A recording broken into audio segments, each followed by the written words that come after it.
e power x cos of x with respect to x, you'll notice that it is a long and repetitive task. That's why we'll later use tabular integration to handle these kinds of problems more easily.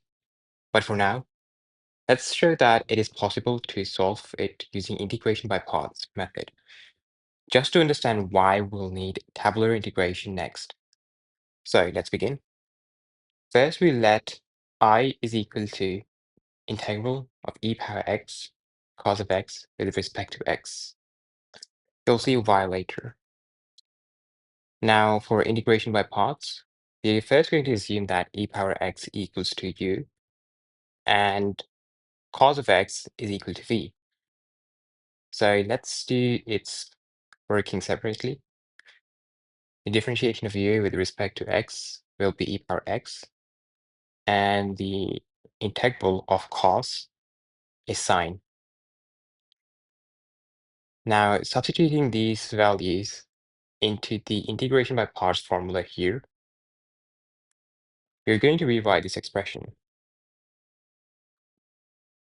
E power x times sine of x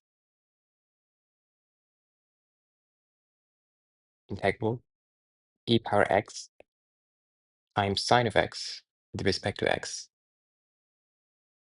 Now again, you can see that we need to find the integration of e power x sine of x with respect to x here. So again, we will apply integration by parts the second time. Hence, again, we are going to be assuming that e power x is equal to u, and we will find its differentiation with respect to x, and the sine of x is equal to v. The integral of sine of x is minus cos of x.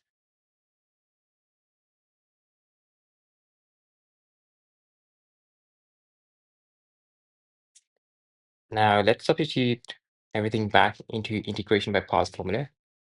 So we are going to write it as I equals to e power x sine of x minus e power x times minus cos of x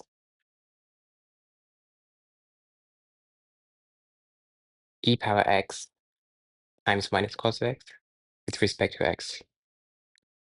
Now let's simplify it further to get e power x sine of x plus e power x cos of x minus integral e power x cos of x with respect to x. Now you can see that we need to find the integration of e power x cos of x once again. But we're not going to do that. We're going to stop here. Because earlier in the question, we assumed that I is equal to integral of e power x cos of x. So instead of writing e power x cos of x here, I'll be writing minus I and plus c. I'm not going to integrate any further.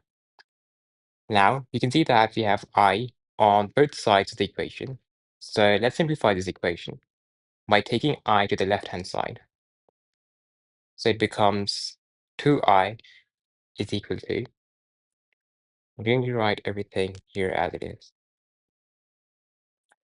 Now making I the subject of the equation, we're going to get this. Finally, we'll be substituting integral of e power x cos of x with respect to x here. And this is our final answer. You can see here that we stopped because we got back to the same integral, I, which allowed us to solve this question algebraically. As you can see, this method works, but it is long and repetitive, especially if this expression becomes more complex. That is why in the next video, we'll learn how to do this faster using tabular integration.